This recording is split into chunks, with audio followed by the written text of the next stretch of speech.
செய்தியை பார்த்து வருகிறோம். தமிழர்களுக்கு மொழி உணர்வு குறித்து ஆளுநர் பாடம் எடுக்க வேண்டாம் என சட்டத்துறை அமைச்சர் ரகுபதி பதில் தந்திருக்கிறார். இது தொடர்பான விவரங்களுடன் செய்தியாளர் கோகுல் இணைந்திருக்கிறார். கோகுல், விவரங்களை பதிவு செய்யலாம். தமிழ்நாடு, தமிழ்தாய் வாழ்த்து ஆகியவற்றின் மீது தொடர்ந்து வெறுப்பை உமிழும் ஆளுநர் ரவி தமிழர்களுக்கு மொழி உணர்ச்சி பற்றி பாடம் எடுக்க வேண்டாம் என்று சட்டத்துறை அமைச்சர் ரகுபதி ஒரு காட்டமான அறிக்கையை வெளியிட்டிருக்கிறார்.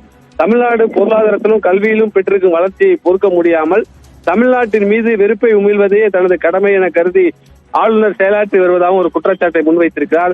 தனது அரசியலமைப்பு கடமைகளை மறந்து ஆதாரமற்ற அவதூறுகளை வைத்து தமிழ்நாட்டை இழிவுபடுத்தும் அரசியலை செய்வதற்காகவே ஒன்றிய பாஜக அரசு ஆளுநர் ரவியை ஆளுநராக வைத்திருப்பதாக ஒரு குற்றச்சாட்டை முன்வைத்திருக்கிறார். தமிழ்நாடு எதில் பின்தங்கியுள்ளது என ஆளுநர் ரவியால் சொல்ல முடியுமா என்ற ஒரு கேள்வியையும் எழுப்பியிருக்கிறார்.